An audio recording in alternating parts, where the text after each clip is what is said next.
Welcome back to Paramount coaching. आज हम एक नया टॉपिक डिस्कस करने वाले हैं इसी चैप्टर्स के कूलॉम का नियम, कूलॉम्स लॉ। देखिए, कूलॉम का नियम आखिर क्या है, इसको समझने से पहले हमें ये जानना चाहिए कि आखिर कूलॉम का नियम हमें क्या देता है, हमें इससे मतलब क्या है, हमें क्या प्राप्त होता है, इससे क्या है कूलॉम का नियम, इसको बाद में जानेंगे। लेकिन कूलॉम का नियम से हमें क्या प्राप्त होता है, क्या मतलब फायदा क्या होता है हमको इसको पढ़ने से, क्या मिलता है इससे, हमें ये जानना चाहिए। तो देखिए, मोटे तौर पर मैं बताऊं कि आपको ये पता है ना कि दो चार्ज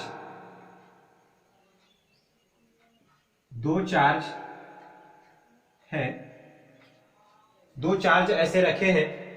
अगर ये सेम नेचर का है, सेम नेचर कहने का मतलब ये भी प्लस है ये भी प्लस है, तो इसके बीच में क्या होगा, प्रतिकर्षण का फोर्स लगेगा, है ना।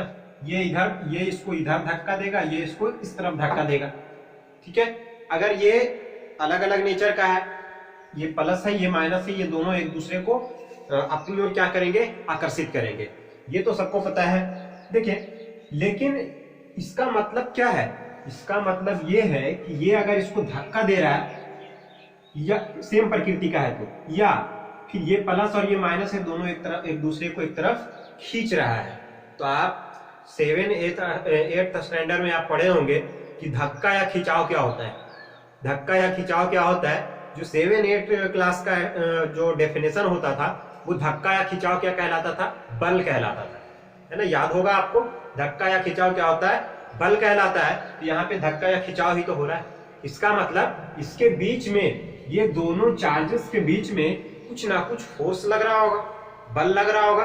धक्का दिया जा रहा है या खींचा जा रहा है, इसका मतलब कि बल लग रहा होगा। वो बल के बारे में कूलॉम का नियम बताता है कि आखिर वो बल तो लग रहा है, लेकिन कितना लग रहा है। कूलॉम का नियम ये बताता है कि बल अगर इसके बीच में लग रहा है तो वो बल का परिमाण कितना है। मतलब कि बल का परिमाण होता है ना, 5 न्यूटन, 10 न्यूटन, 15 न्यूटन, जो भी हो सकता है, वो बल का परिमाण कितना है, वो बताना है कि आखिर ये बल का परिमाण कितना है, ठीक है। तो कूलॉम का नियम क्या बताता है कि आखिर इसका बल का परिमाण कितना है। कूलॉम का नियम ये भी बताता है कि आखिर ये जो बल लग रहा है तो वो किस दिशा में लग रहा है। बल जो अगर इसके बीच में लग रहा है, मान लो 5 न्यूटन, 10 न्यूटन, जो भी बल लग रहा हो, तो वो किस दिशा में लग रहा है, बल का डायरेक्शन भी बताता है कूलॉम का नियम। क्योंकि बल अगर ये वेक्टर है, बल क्या है, आप पढ़े होंगे, पढ़े क्लास 11 में कि वेक्टर और स्केलर, सदिश और अदिश। तो बल क्या है, एक सदिश राशि है। तो बल अगर सदिश राशि है, इसका मतलब कि बल के पास में दिशा होता होगा। तो कूलॉम का नियम परिमाण के साथ साथ उसका दिशा भी बताता है कि आखिर ये दोनों के बीच में लगने वाला फोर्स कितना है और किस दिशा में, ठीक है। समझ में आए इतनी बातें कि हाँ, कूलॉम का नियम से हमें क्या मिलने वाला है, इन दोनों के बीच लगने वाला बल कितना है और इसका दिशा क्या है, ठीक है।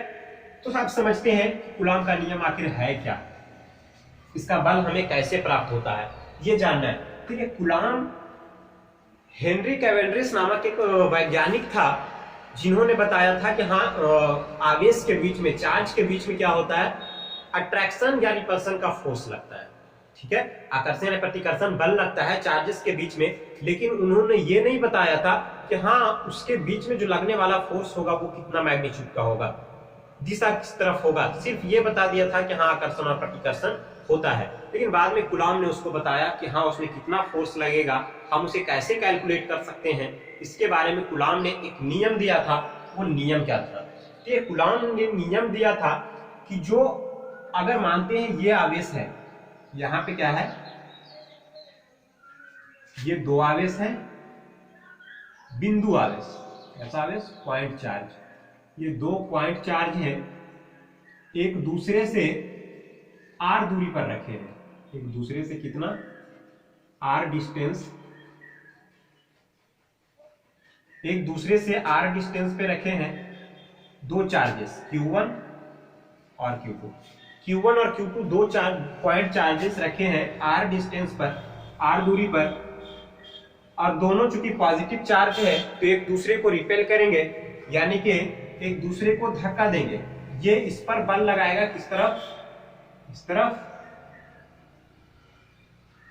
है ना, और ये वाला बल इस पर लगाएगा, किस तरफ, इस तरफ, ठीक है। और इसके बीच की जो दूरी है वो इसके बीच की दूरी है r। और जो बल लगाएगा वो किस दिशा में लगेगा, तो इसको मिलाने वाली रेखा के अनुदिश। ठीक है, अब चलिए नियम देखते हैं इसका, मेन रूप से नियम क्या है। देखिए आप इस नियम को रिलेट करें न्यूटन वाला जो गुरुत्वाकर्षण का नियम था, जो गुरुत्वाकर्षण का बल वहां न्यूटन ने जो दिया था, क्लास 11 में मैं आपको पढ़ाया हूं गुरुत्वाकर्षण। और मैं वहां पे बार बार बोल रहा था कि ये चैप्टर अगर आप समझते हैं तो आपको इलेक्ट्रोस्टैटिक्स का कूलॉम का नियम आपको समझना बिल्कुल बेहद आसान हो जाएगा। तो वो चीजें आप याद कीजिए कि मैं आपको पहले गुरुत्वाकर्षण याद दिलाता हूं, फिर इसको कूलॉम का नियम आगे बढ़ेंगे। ओके, देखिए गुरुत्वाकर्षण का नियम क्या था कि गुरुत्वाकर्षण के नियम में न्यूटन साहब ने बताया थे कि जो लगने वाला दो द्रव्यमान वस्तु, दो द्रव्यमान युक्त वस्तु, कोई भी दो वस्तु है उसमें द्रव्यमान तो होता ही है, वो दोनों के बीच लगने वाला जो फोर्स होता है, जो लगने वाला फोर्स होता है वो द्रव्यमानों के गुणनफल के समानुपाती होता है। ये था द्रव्यमानों के गुणनफल के समानुपाती होता है, ये बताया था। यानी m1 और m2 दो वस्तु है, यहां पे ऐसे रखें, कितनी दूरी पे, r दूरी पे, यहां से यहां दूरी जो है वो कितना है, r है। तो इसके बीच जो लगने वाला फोर्स होगा वो कितना होगा, m1 m2 यानी द्रव्यमानों के गुणनफल के समानुपाती होगा। दूसरा चीज उन्होंने क्या बताया था कि इनके बीच लगने वाला जो फोर्स होगा द्रव्यमानों के गुणनफल के समानुपाती तो होगा ही, साथ ही उनके दूरी पर भी निर्भर करेगा। उनका दूरी के बीच का यानी उनके बीच की दूरी के वर्ग का व्युत्क्रमानुपाती होगा। f समानुपाती m1 m2, f जो होगा व्युत्क्रमानुपाती होगा r स्क्वायर के। ये बताया था न्यूटन साहब ने, किसके लिए, गुरुत्वाकर्षण बल के लिए। जो द्रव्यमान युक्त वस्तु के बीच में आकर्षण बल लगता है, जैसे पृथ्वी और कोई वस्तु यहां से छोड़ देते हैं तो वो नीचे चला जाता है, गुरुत्व बल लगता है, तो पृथ्वी और उस वस्तु के बीच में क्या हो रहा है, आकर्षण बल लग रहा है। उसका परिमाण हम कैसे ज्ञात करते हैं, ये जो न्यूटन साहब ने बताया था क्लास 11 में, हम उस चीज को पढ़ चुके हैं, मैं वो याद दिला रहा हूं आपको कि यहां से हम कंबाइनली इसको लिखते थे, दोनों को मिला करके, तो क्या लिखते थे, f समानुपाती हो जाता था m1 m2 और अपॉन में क्या हो जाएगा, r स्क्वायर। ठीक है, अब देखिए f समानुपाती m1 m2 r स्क्वायर। अब हमें तो ये पता है ना कि इसको हमें क्या करना होता है, हटाना पड़ता है। तो f अगर हम इसको हटाएंगे तो समानुपाती का चिन्ह अगर हटाएंगे बराबर लगाएंगे, और जब भी समानुपाती का चिन्ह हटाते हैं तो बराबर लगाने के बाद हम क्या करते हैं, एक कांस्टेंट वैल्यू देते हैं जिसको हम क्या कहते हैं, समानुपातिक स्थिरांक कहा जाता है। वो समानुपातिक स्थिरांक यहाँ पे हम लोग पढ़े थे g, है ना, m1 m2 upon r square. और g को हम क्या कहते थे, गुरुत्वाकर्षण का सार्वत्रिक नियतांक, है ना, गुरुत्वाकर्षण का सार्वत्रिक नियतांक बोलते थे g को। तो ये बेसिकली फॉर्मूला था वहां पे दो द्रव्यमान युक्त वस्तु के बीच में लगने वाला गुरुत्वाकर्षण बल के लिए। ठीक है, अब देखिए बिल्कुल इससे रिलेट करें, वहां पे द्रव्यमान था, यहाँ पे कोई डिफरेंस नहीं है, बस यहाँ पे द्रव्यमान के वस्तु के जगह पे क्या कर देते हैं, सिर्फ चार्ज रख दे।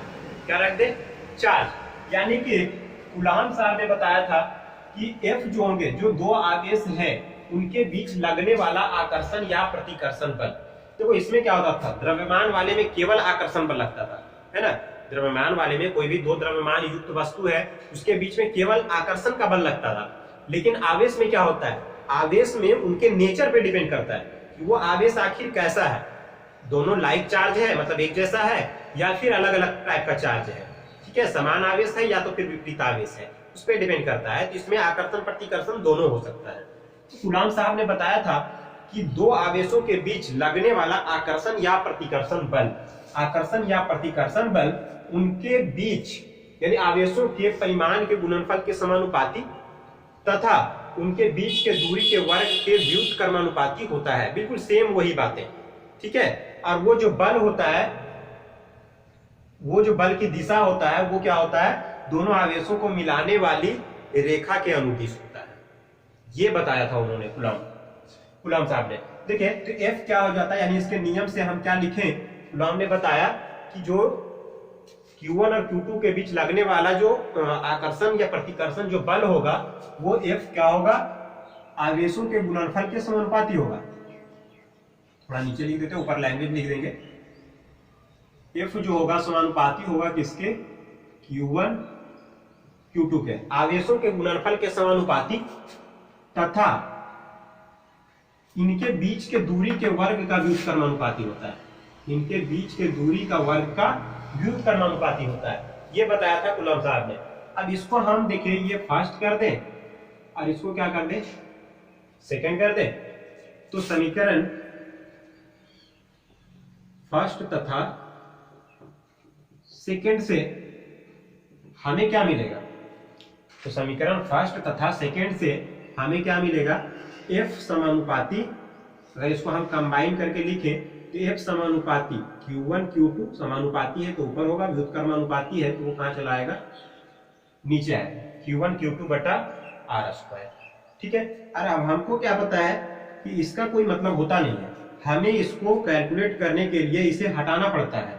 जैसे मैं यहाँ पे हटाया हूं, तो इसको अगर हटाएंगे तो F बराबर, ये समानुपाती का चिन्ह हटाएंगे तो हमें एक समानुपाती स्थिरांक देना होता है और उसको हम दे देते हैं क्या, K Q1 Q2 upon R square. ठीक है, ये बेसिकली कूलम्ब का नियम था। मैं बात करूंगा अभी, इसकी लंबी चौड़ी बहस है K के लिए, मैं इसका पहले लैंग्वेज ऊपर लिख देता हूं। ठीक है, ठीक है, लैंग्वेज क्या लिखेंगे, कूलम्ब का नियम लिखेंगे कूलम्ब के अनुसार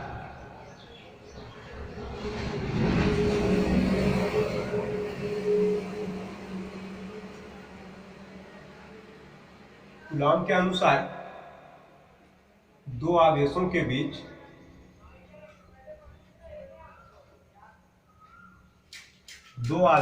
बीच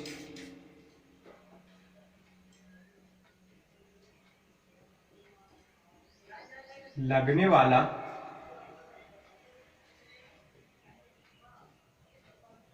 आकर्षण या प्रतिकर्षण बल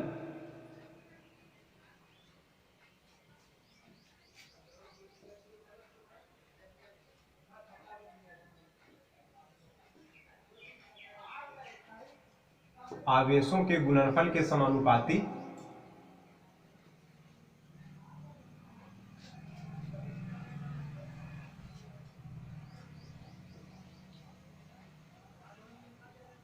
आवेशों के गुणनफल के समानुपाती तथा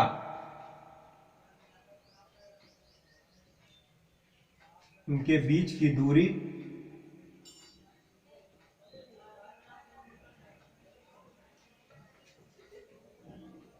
के वर्ग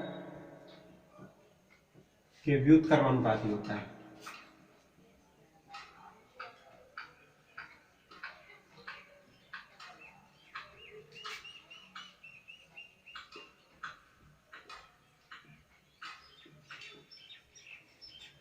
और एक पॉइंट यह लिखना जरूरी है, यह बल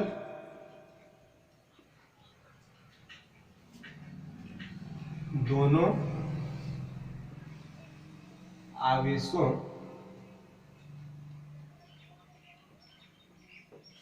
को मिलाने वाली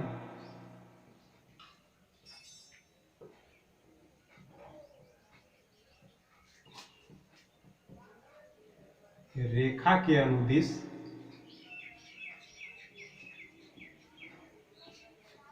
कार्य करता है।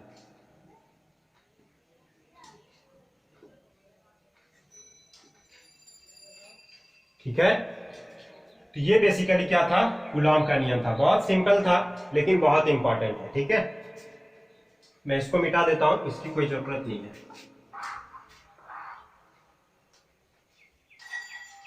अब देखें, अब हम लोग ये जो K है ना, इस पे बहस करने वाले हैं, इस पे बात करने वाले हैं, आखिर ये K क्या है। चलो Q1 Q2 ये तो हमें पता होगा, ये कितना कूलम्ब चार्ज है, ये कितना कूलम्ब चार्ज है, कितनी दूरी पे रखा हुआ है, ये तो पता होगा हमें। ये कहां से पता होगा, ये हमें कहां से पता होगा, तो ये देखिए, ये कोई भी नियतांक जो होता है ना, ये कोई भी नियतांक एक प्रयोग के आधार पर दिया जाता है। कि बहुत बार ऐसा प्रयोग किया गया है, एक प्रयोग और परीक्षण किया जाता है और उसके बाद में ये देखा जाता है कि ये कुछ नियत वैल्यू आ रहा है और वो वैल्यू मान यहाँ पे क्या किया जाता है, रख दिया जाता है। तो K का जो वैल्यू दिया गया था, वो दिया गया था, यहाँ लिख देते हैं। यहाँ सबसे पहले ये लिख दें यहां k एक नियतांक है, मतलब कांस्टेंट है, k एक नियतांक है। अब देखिए k बराबर होता क्या है, k इज इक्वल टू होता है 1/4 पाई एप्सिलॉन नॉट। k बराबर क्या हो जाता है 1/4 पाई एप्सिलॉन नॉट। ये पहली बार आ रहा है आपको क्लास 12th के अंदर, पहली बार आप पढ़ रहे होंगे। इसका नाम इसको क्या पढ़ा जाता है, एप्सिलॉन नॉट।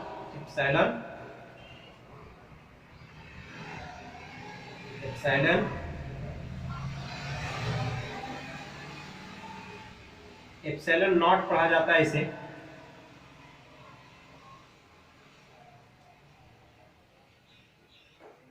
ठीक है, इसको क्या पढ़ा जाता है, एप्सिलॉन नॉट। ये epsilon not 1/4 pi epsilon not. के का मान कितना होता है 1/4 पाई एप्सिलॉन नॉट। तो अगर ये के का वैल्यू भी हम यहाँ पे डायरेक्ट रख दें तो एफ बराबर क्या मिलेगा, एफ बराबर 1/4 pi epsilon not Q1 Q2 है ना। के का मान यहाँ पे मैं रख दिया इसको, और Q1 Q2 बटा में आर स्क्वायर।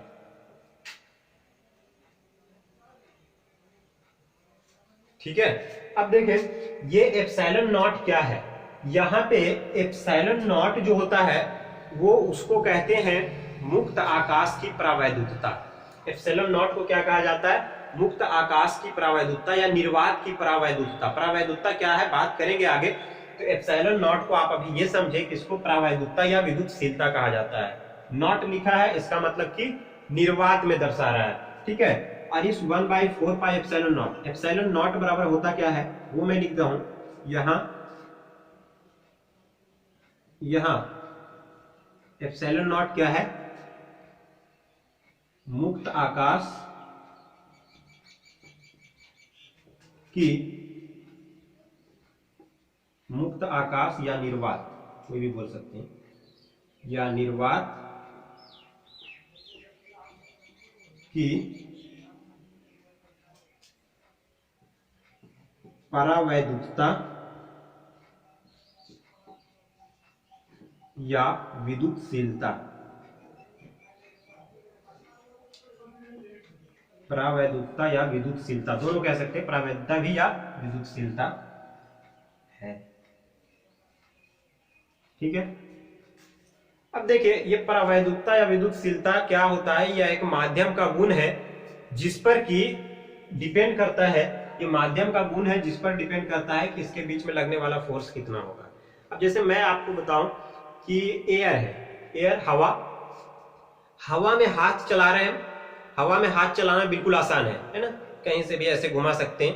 लेकिन वहीं जल में अगर पानी के अंदर हाथ चलाने को कहा जाए तो आप क्या करें, आपको अधिक बल लगाना पड़ेगा, आपको कुछ बाधाएं झेलना पड़ेगा, है ना। हवा में कोई बाधा नहीं होता है, लगभग नगण्य, कुछ भी नहीं। लेकिन अगर वही हाथ आपको जल में घुमाने को कहा जाए तो आपको अधिक बल लगाना पड़ेगा, बहुत सारी बाधाएं उत्पन्न होगी। तो दोनों क्या है, दोनों अलग अलग माध्यम है ना, एक एयर है और एक क्या है, वाटर है।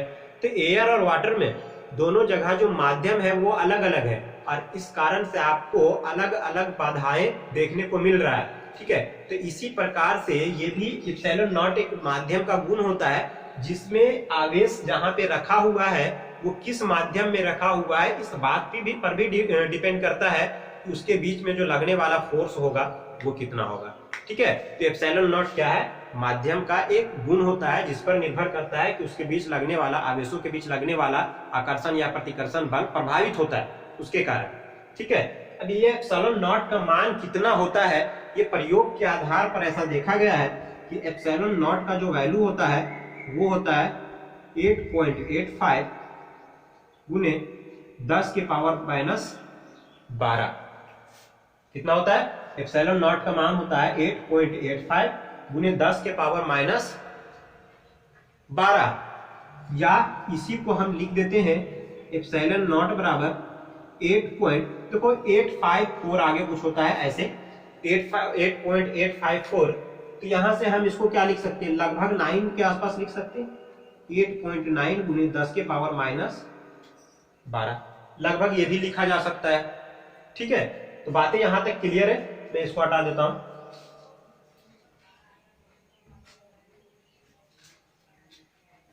अब देखते हैं कि k का आखिर मात्रक क्या है।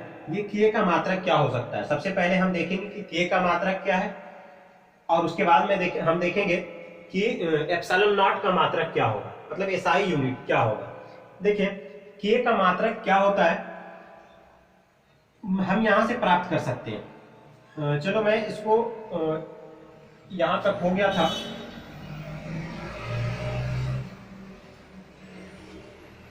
इसको बाद में नोट करेंगे, ठीक है। मैं इसको घेरा लगा देता हूं, इसको बाद में नोट करेंगे। k का मात्रक मैं यहीं पे लिख देता हूं, पहले इसको नोट करेंगे इधर, और उसके बाद में फिर क्या करेंगे, इसको नोट करेंगे। ठीक है, तो k का देखो मात्रक क्या हो जाएगा, मैं इधर लिखता हूं k का एसआई मात्रक। k का एसआई मात्रक, दो k का एसआई मात्रक क्या हो जाएगा, k बराबर होगा क्या, k बराबर यहां से तो k बराबर क्या हो जाएगा, f इधर है ना, आर स्क्वायर नीचे इधर मल्टीप्लाई हो जाएगा, तो क्या हो जाएगा f इंटू आर स्क्वायर, और k q1 q2 ऊपर है तो नीचे चला आएगा इधर q1 q2। अब देखें तो k f क्या है, बल है, बल का एसआई मात्रक होता है न्यूटन। आर स्क्वायर यानी कि r मतलब दूरी, और दूरी का एसआई मात्रक होता है मीटर, तो मीटर स्क्वायर हो जाएगा बटा देखो कूलम, आवेश और आवेश, दो आवेश गुणनफल के रूप में, एक आवेश का कूलम और एक आवेश का कूलम, एसआई मात्रक कूलम होता है आवेश के लिए, तो कूलम और कूलम क्या हो जाएगा, कूलम का स्क्वायर। तो k का एसआई मात्रक जो हो गया, k का एसआई मात्रक क्या हो गया, देखिए यहां से न्यूटन मीटर स्क्वायर और बट्टा में कूलम स्क्वायर यानी प्रति कूलम स्क्वायर। तो हम इसको ऐसे भी इंडिकेट करते हैं, न्यूटन मीटर स्क्वायर प्रति कूलम स्क्वायर। ये k का एसआई यूनिट हो जाता है। ठीक है, तो इसको इतना लिख करके पहले इसको लिखेंगे, बाद में ये नोट करेंगे। ठीक है, अब देखिए एप्सिलॉन नॉट, इसका मात्रक क्या हो जाएगा। अब आप देख सकते हैं कि एप्सिलॉन नॉट, ये k का वैल्यू हमको पता हो गया, k का वैल्यू तो पता हो गया, k कितना था ये वाला। अब एप्सिलॉन नॉट का वैल्यू क्या होगा, एप्सिलॉन नॉट का वैल्यू निकालने के लिए यहां से आप देख सकते हैं एप्सिलॉन नॉट जो है इसका ठीक अपोजिट है, नहीं तो पता चल रहा है ना, k बराबर 1/4 पाई एप्सिलॉन नॉट, तो एप्सिलॉन नॉट इधर आ जाएगा तो k नीचे चला आएगा ना, तो k का उल्टा, ये तो कांस्टेंट मान है, इसका कोई मात्रक नहीं होता है, तो डिपेंड किस पे कर रहा है ये दोनों। तो एप्सिलॉन नॉट जो होगा k का क्या हो जाएगा, विपरीत हो जाएगा। तो k का विपरीत हो जाने का मतलब कि इसका एसआई मात्रक क्या हो जाएगा, इस पे जो पावर माइनस था वो प्लस हो जाएगा, और जो प्लस पावर था वो क्या हो जाएगा, माइनस हो जाएगा। तो एप्सिलॉन नॉट का जो हो जाएगा वो क्या हो जाएगा, कूलम स्क्वायर, कूलम पे माइनस था तो कूलम स्क्वायर प्रति न्यूटन और प्रति मीटर स्क्वायर, ये क्या हो जाएगा, इसका मात्रक हो जाएगा एप्सिलॉन नॉट के लिए। अब इसी को फैराड प्रति मीटर भी कह दिया जाता है, फैराड प्रति मीटर। आगे पढ़ेंगे फैराड क्या है, धारिता का मात्रक होता है, तो आप इतना समझ के चले कि इसी को क्या कह दिया जाता है, फैराड प्रति मीटर कह दिया जाता है। ठीक है, देखिए यहां से होता क्या है कि कूलम स्क्वायर प्रति न्यूटन और प्रति मीटर, ये जो होता है इसको फैराड कहा दिया जाता है। एक फैराड बराबर इतना, ठीक है, एक फैराड बराबर एक कूलम स्क्वायर प्रति न्यूटन प्रति मीटर। तो यहां से इसको हम क्या कह सकते हैं, फैराड प्रति मीटर। अब देख इसको लगभग में लिख देते हैं क्योंकि इतना का मेन वैल्यू इतना होता है, लेकिन ये क्या है लगभग में, इसको हम कभी कभी न्यूमेरिकल बनाते समय इसको हम यूज कर लेते हैं, इतना लगभग। तो ये एप्सिलॉन नॉट का मात्रक हो गया, एप्सिलॉन नॉट का मान हो गया 8.854 10 के पावर माइनस 12, k का वैल्यू हो गया इतना। अब देखो जब हम इसको सॉल्व करते हैं आगे, k का वैल्यू तो 1/4 पाई एप्सिलॉन नॉट था। अब इससे हमें क्या पता है, एप्सिलॉन नॉट का यहाँ मान रखेंगे, देखो तो k का वैल्यू कितना आएगा, जब हम यहां से देखें एप्सिलॉन नॉट ये था 8.85, एप्सिलॉन नॉट 8.85, पाई का वैल्यू रखेंगे कितना होता है पाई का वैल्यू 22/7, या दशमलव में कहें तो 3.14, 3.14 और ये 4 और ऊपर 1। जब इसको पूरे को हल किया जाता है ना, अरे यहां से देख सकते हैं आप, ये कांस्टेंट मान है 1 4 पाई, ये इतना कांस्टेंट मान है। एप्सिलॉन नॉट का मान यहां से पता है, तो एप्सिलॉन नॉट यहां रखेंगे तो इस पूरे का वैल्यू कुछ निकल करके आएगा। तो के का जो वैल्यू निकल करके आएगा वो के का वैल्यू है, यानी यहां से हम ऐसे कर दें कि एप्सिलॉन नॉट का मान के में रखने पर के बराबर जो निकल करके आता है, यहाँ पे एप्सिलॉन नॉट का अगर जो मान रखेंगे तो वो जो निकल करके आता है वो आता है 9 गुने 10 का पावर 9। ठीक है, जो के का वैल्यू निकल करके आता है वो कितना आता है 9 गुने 10 के पावर 9 न्यूटन मीटर स्क्वायर प्रति कूलम स्क्वायर। ठीक है, क्लियर है? तो यहां तक नोट कीजिए।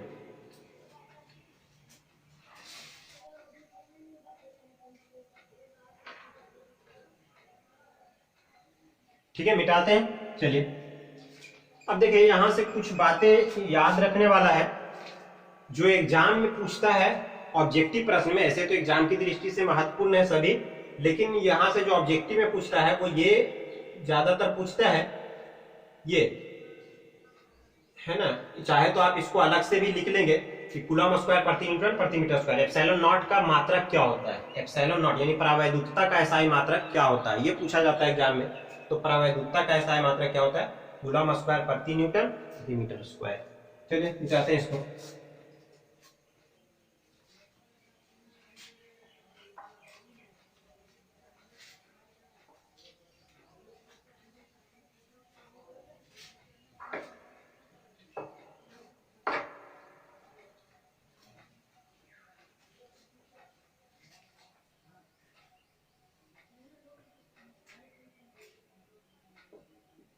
आगे बात कर लेते हैं परावैद्युतता, लिखवा देते हैं परावैद्युतता।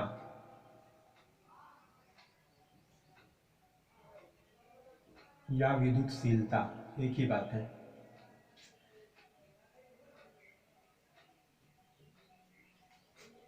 परमिटिविटी,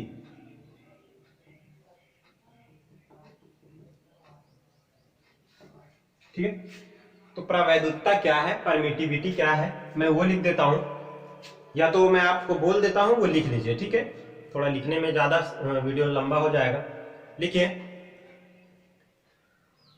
परावैद्युतता माध्यम का एक गुण है, परावैद्युतता माध्यम का एक गुण है जिसके कारण दो आवेशों के बीच लगने वाला स्थिर, जिसके कारण दो आवेशों के बीच लगने वाला स्थिर वैद्युत बल प्रभावित होता है।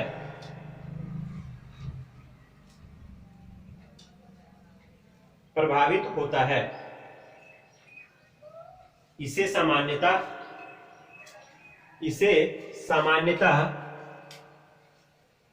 एप्सिलॉन नॉट, चाहे तो आप इसको लिख लेंगे ब्रैकेट में, क्या इसको पढ़ते हैं एप्सिलॉन नॉट।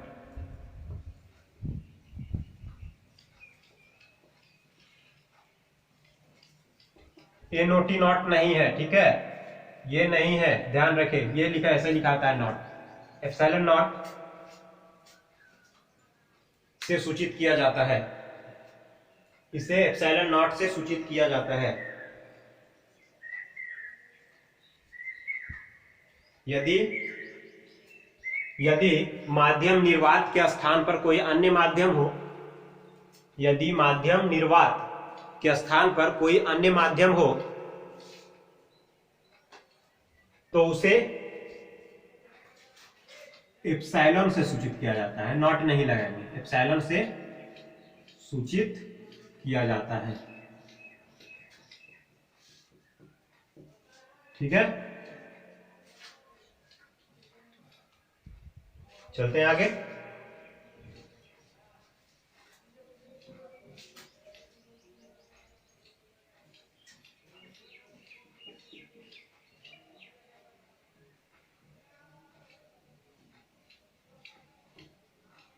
आपेक्षिक प्रावैधुकता,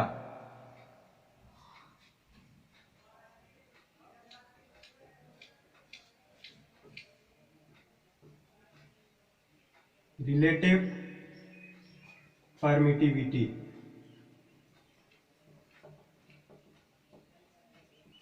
आगे नोट करें रिलेटिव परमिटिविटी।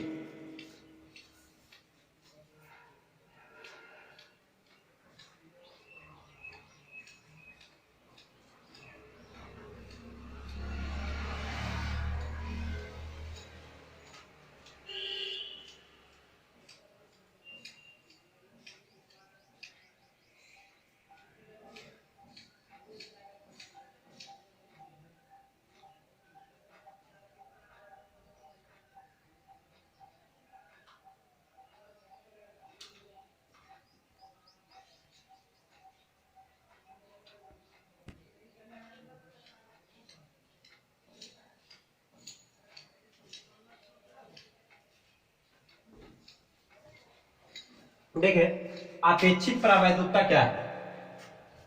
अब कोई भी आवेश, कोई भी चार्ज निर्वात में हमेशा थोड़ी रहेगा, है ना भाई। जैसे चार्ज हमको क्या करना है, चार्ज के बारे में जानकारी ले रहे हैं, स्टडी कर रहे हैं चार्ज के बारे में, तो हमें निर्वात में जाना पड़ेगा क्या उसके लिए, या कोई भी चार्ज के एक्सपेरिमेंट करेंगे या और भी कोई चीजें जैसे यूज करेंगे, हम उसको अप्लाई करेंगे अपने जीवन में, तो हमको क्या माध्यम उसके आसपास का हमें निर्वात बनाना पड़ेगा। मतलब एयर, कोई भी माध्यम में एयर को निकालना पड़ेगा, ऐसा करना पड़ेगा क्या? नहीं। तो हम क्या करेंगे, हमें कुछ ऐसा प्राप्त होना चाहिए, हमें कुछ ऐसे रिलेशंस प्राप्त होने चाहिए जो कि ये बता दे कि हम किसी भी माध्यम में हम उसको अपने ऊपर यानी अप्लाई कर सकते हैं, हम उसको यूज कर सकते हैं कहीं पे भी, ठीक है। तो आखिर उसके लिए हमारे माध्यम में, वायु में या कहीं भी कोई भी मीडियम में हम कैसे उसके वैल्यू को प्राप्त कर सकते हैं, क्योंकि वहां तो एप्सिलॉन नॉट होता है। तो उसके लिए ही आता है क्या, रिलेटिव परमिटिविटी, यानी कि अपेक्षित, उसकी अपेक्षा, है ना। इस तरह का बहुत सारा टॉपिक आप पढ़े होंगे, क्लास 10 में पढ़े होंगे। अपवर्तनांक, है ना, अपेक्षिक अपवर्तनांक क्या, तो उसमें क्या होता था, निर्वात का अपवर्तनांक, निर्वात या वायु में, और बटा में क्या हो जाता था उस माध्यम में, है ना। तो ऐसे ही यहाँ पे भी करना है कि अपेक्षित प्रावैधुकता क्या है, तो निर्वात में प्रावैधुकता क्या है, और वो कोई माध्यम में प्रावैधुकता वहां क्या है, उसमें हम रिलेशन बताते हैं, उसको क्या कहा जाता है, अपेक्षित प्रावैधुकता कहा जाता है। वो रिलेशन क्या है, जैसे देखें मैं आपको रिलेशन बना के दिखाता हूं। बल है, ठीक है, F लग रहा है, मान लीजिए निर्वात में कोई आवेश रखा है, दो चार्ज है, दो चार्ज Q1 Q2, दो चार्ज है Q1 Q2, ये कहां रखा है, निर्वात में रखा है आर्मरी पर। तो F निर्वात क्या हो जाएगा, या चलो F निर्वात को हम नॉट से इंडिकेट कर देते हैं, किससे, F नॉट से इंडिकेट कर देते हैं, तो 1/4 pi epsilon not Q1 Q2 upon R², ये हो जाएगा।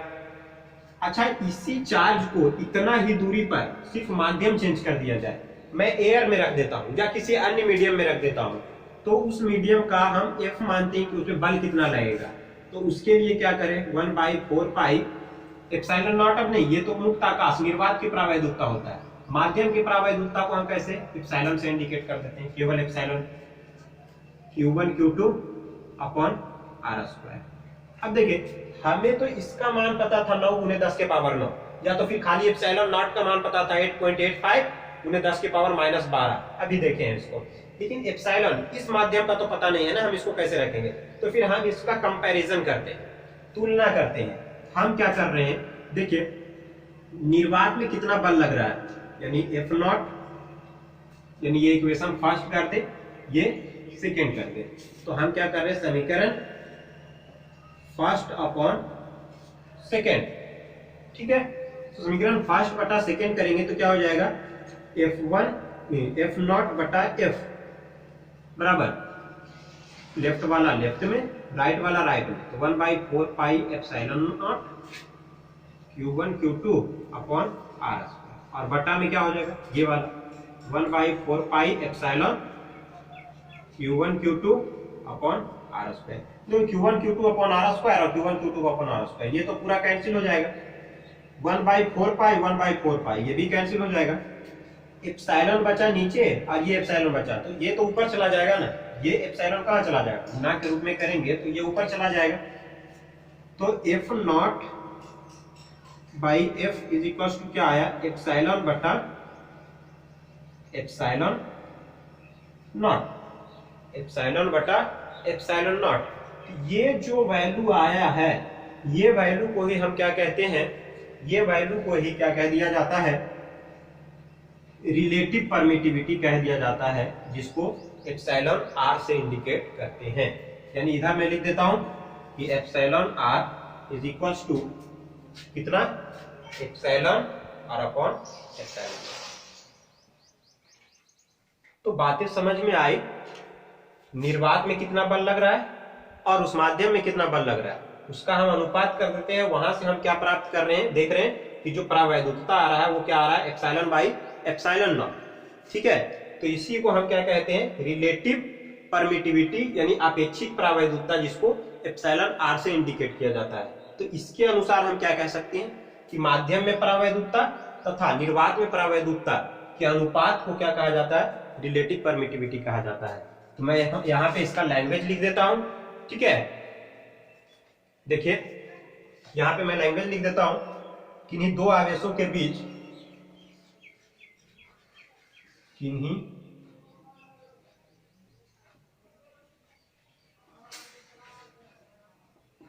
दो आवेशों के बीच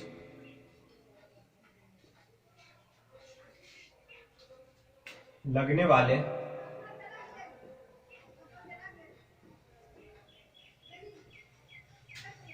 बल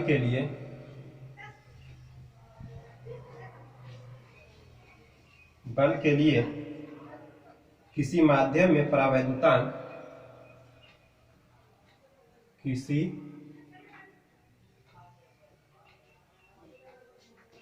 माध्यम में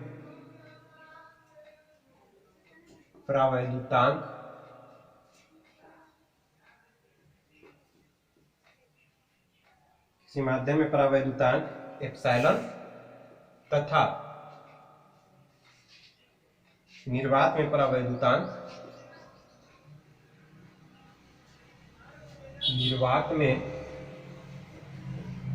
परावैद्युतांक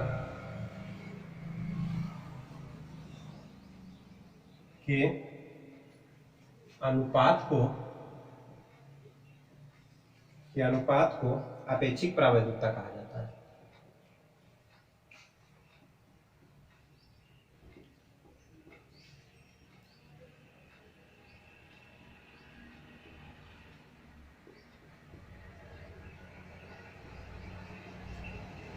इसे एप्सिलॉन आर से सूचित करते हैं।